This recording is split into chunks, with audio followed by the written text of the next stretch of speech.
नमस्कार। तथ्य में आपका स्वागत है। मैं हूं मनीष अवस्थी।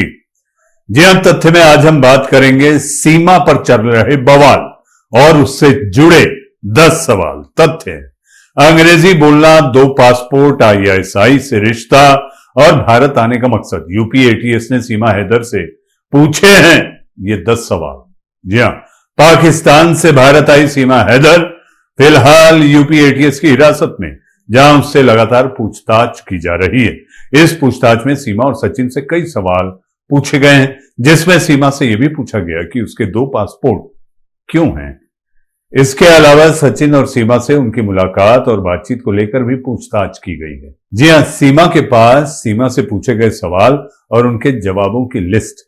आइए जानते हैं कि यूपी एटीएस की तरफ से सीमा से क्या क्या सवाल पूछे गए। सवाल 1, सूत्रों के मुताबिक यूपी एटीएस के एसपी रैंक के अधिकारी ने पाकिस्तान की रहने वाली सीमा हैदर के सामने सबसे पहले उसके 2 पासपोर्ट सामने रखे और पूछा कि इसमें असली कौन और नकली कौन। सीमा हैदर का जवाब, मैं पिछले 10 दिनों से बता रही हूं कि पहले पासपोर्ट में सिर्फ सीमा लिखा था, जिसके चलते दिक्कत आ रही थी, इसलिए दूसरा पासपोर्ट सीमा गुलाम हैदर के नाम से बनवाया था। सवाल 2, सूत्रों के मुताबिक एटीएस के अधिकारी ने फिर सीमा हैदर पूछा कि क्या तुम्हारे भाई और चाचा जो पाकिस्तान आर्मी में, उन्होंने तुम्हें यहां भेजा है या फिर आईएसआई ने भारत में जाने के लिए कहा है। सीमा हैदर का जवाब भी सुनिए। तथ्य है, मैं अपने भाई और चाचा से सालों से नहीं मिली हूं और ये आईएसआई क्या होता है मुझे पिछले कुछ दिनों में भारत आने पर पता चला, जब टीवी चैनल में मुझे आईएसआई का एजेंट बताया गया। मैं सिर्फ सचिन के लिए ही नेपाल के रास्ते भारत आई हूं। तीसरा सवाल, एटीएस के अधिकारी सीमा से पूछते हैं, ऐसे कैसे हो सकता है कि तुम कराची में रहती थी और आईएसआई का नाम नहीं सुना है, वो भी तब जब तुम्हारे घर वाले पाकिस्तान फौज में हैं और खुद स्मार्टफोन चलाती हो, पबजी जैसे गेम खेलती हो, तब आईएसआई के बारे में कैसे नहीं जानती हो। सीमा हैदर ने क्या कहा। तथ्य जानिए, आधी जिंदगी बच्चे पैदा करने और पालने में बीत गई और पिछले 5 साल से मैं सिर्फ समय काटने के लिए पबजी गेम खेलती थी। ऐसे में आईएसआई जैसे वर्ड सुनने का टाइम ही नहीं मिला। जी हां, सवाल नंबर 4, आईएसआई शब्द सुनने का टाइम नहीं मिला। इंग्लिश तो बहुत अच्छी है, कहां और कब सीखी, बल्कि तुम तो सिर्फ 5वीं तक पढ़ी हो। सीमा हैदर का जवाब सुनिए, मैंने जो भी सीखा वो 2019 के बाद ही सीखा, जब से पबजी खेलना शुरू किया था। इसमें पढ़े लिखे लड़कों के साथ खेलती थी तो उन्हीं से बातों बातों में सीख लिया। इस दौरान एटीएस के अधिकारी ने पेज में हाथ से इंग्लिश में कुछ लाइन लिखा, सीमा को पढ़ने के लिए दिया तो सीमा ने वो तुरंत पढ़ ली। सवाल नंबर 5, एटीएस के अधिकारी ने सीमा से पूछा, तुम अपनी भाषा जो उर्दू, अरबी, सिंधी हो सकती है वो तो नहीं, लेकिन हिंदी और अंग्रेजी बड़े फर्राटे से और अच्छे तरीके से बोल रही हो, इसकी किसने ट्रेनिंग दी तुम्हें? क्या तुमसे यह कहा गया था कि वहां शुद्ध हिंदी में बात करना ताकि भारत के लोगों से जल्द घुल मिल जाओ? हमने सुना है कि शरण, अनर्थ जैसे शब्द बिल्कुल शुद्ध तरीके से बोलती हो। सीमा हैदर का जवाब सुनिए, मुझे किसी ने नहीं सिखाया। कई बार कह चुकी हूं कि मैं सिर्फ अपनी मोहब्बत के लिए यहां आई हूं, ना ही किसी ने मुझे ट्रेनिंग दी और ना ही किसी ने यहां भेजा है। सचिन से बात करते करते मैं हिंदी सीखी हूं।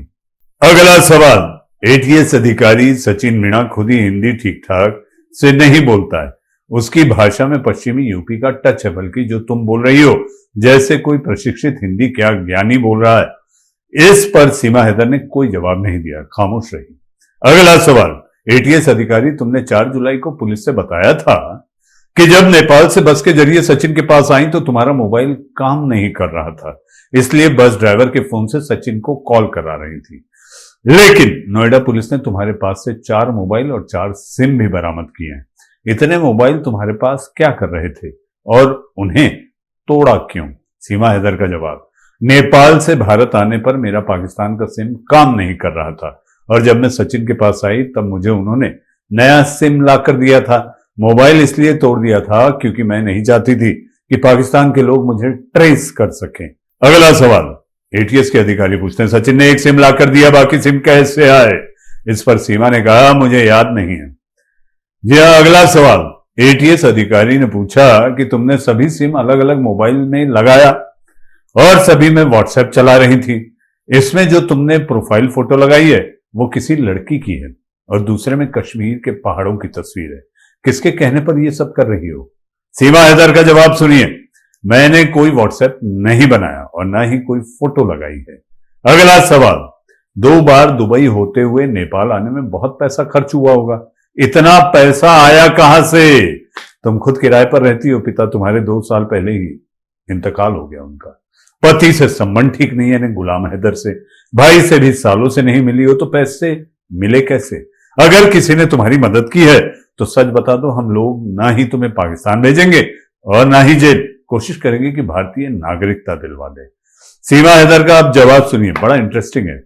कुल 7 लाख रुपए खर्च हुए हमारे दोनों बार आने जाने में। मैंने एक घर बेचा था जो मेरे ही नाम का था। उस घर में मैं रहती नहीं थी। मैंने अपने जेवर बेचकर प्रति गुलाम को दुबई भेजा था, तो खुद के लिए भी पैसे का जुगाड़ कर सकती हूँ। और कई बार कह चुकी हूं कि किसी ने भी मेरी मदद नहीं की है भारत आने में। अगला सवाल, क्या सचिन के अलावा भी भारत में किसी को जानती हो? सीमा हैदर का जवाब सुनिए। हाँ, लेकिन ठीक से नहीं। जब पाकिस्तान में थी तब सचिन को जानने से पहले पबजी गेम और फेसबुक के जरिए कुछ लड़कों से चैट होती थी, लेकिन बस समय काटने के लिए बातचीत करती थी। ना ही मैंने उन्हें कुछ ज्यादा अपने बारे में बताया और ना ही उन्होंने मुझे कुछ बताया। आज सभी दिल्ली के रहने वाले थे। अगला सवाल, तुमने अपनी जिंदगी में क्या क्या कर लिया? एटीएस अधिकारी सीमा से पूछते हैं। तुम्हारी असल उम्र क्या है? तुम 27 साल बताती हो। जब 2014 में तुम्हारी गुलाम से शादी हुई थी तब तुम्हारी उम्र 20 वर्ष थी, यानी अब तुम 29 साल की होनी चाहिए। और दोनों पासपोर्ट में तुम्हारी डेट ऑफ बर्थ 2002 लिखी है, यानी कि पासपोर्ट के अनुसार तुम्हारी उम्र केवल 21 साल है। सीमा हैदर का जवाब सुनिए। मैं 27 साल की ही हूं। पासपोर्ट में कुछ गड़बड़ हो गया होगा। वहां हर जगह पैसा चलता है, ना दो तो कुछ ना कुछ गलत ही कर देते हैं। गुलाम से शादी जल्दबाजी में हुई थी तो शायद लिखने में कुछ गलती हो गई होगी। अगला सवाल, तुम्हारी असली मकसद यानी कि भारत आने का असली मकसद क्या है? सीमा हैदर का जवाब सुनिए। मैं पाकिस्तान से इस लीगल तरीके से अपने 4 बच्चों को लेकर सिर्फ और सिर्फ सचिन के लिए आई हूं। मुझे पहले ही एहसास था कि अगर लोगों को पता चलेगा और चल गया तो यही होगा जो आज मेरे साथ हो रहा है। इसलिए हम और सचिन किराए के मकान में रह रहे थे। मैं थक गई हूं। अब पूछताछ में एटीएस को क्या खटका, ये जानना अब आपके लिए जरूरी है। तथ्य जानकारी के मुताबिक एटीएस सीमा के किसी भी एक जवाब से संतुष्ट नहीं। वह हर सवाल सुनते ही अपने जवाब सामने रख दे रही थी। पूछताछ के दौरान उसने एक बार भी अपने बच्चों के बारे में नहीं पूछा, जबकि उसके 2 बच्चे उसी के साथ ऑफिस लाए गए थे और अलग कमरे में रखे गए थे। सीमा ने दोनों ही दिन एक ही जवाब दिए। उसमें एक ही लाइन इधर से उधर नहीं थी। इतना ही नहीं, वो बिल्कुल घबराई हुई नहीं दिखाई दी। जी हाँ, तो तथ्य में आज हमने आपको बताने की कोशिश की कि आखिर यूपी एटीएस ने सीमा से क्या क्या सवाल किए। हो सकता है आने वाले समय में देश की खुफिया एजेंसी, जिसे इंटेलिजेंस ब्यूरो कहते हैं, रॉ यानी कि रिसर्च एंड एनालिसिस विंग, ये भी सीमा से पूछताछ करें, क्योंकि शक की सुई जासूस की तरफ जा रही है। तथ्य में आज के लिए फिलहाल इतना ही। नमस्कार।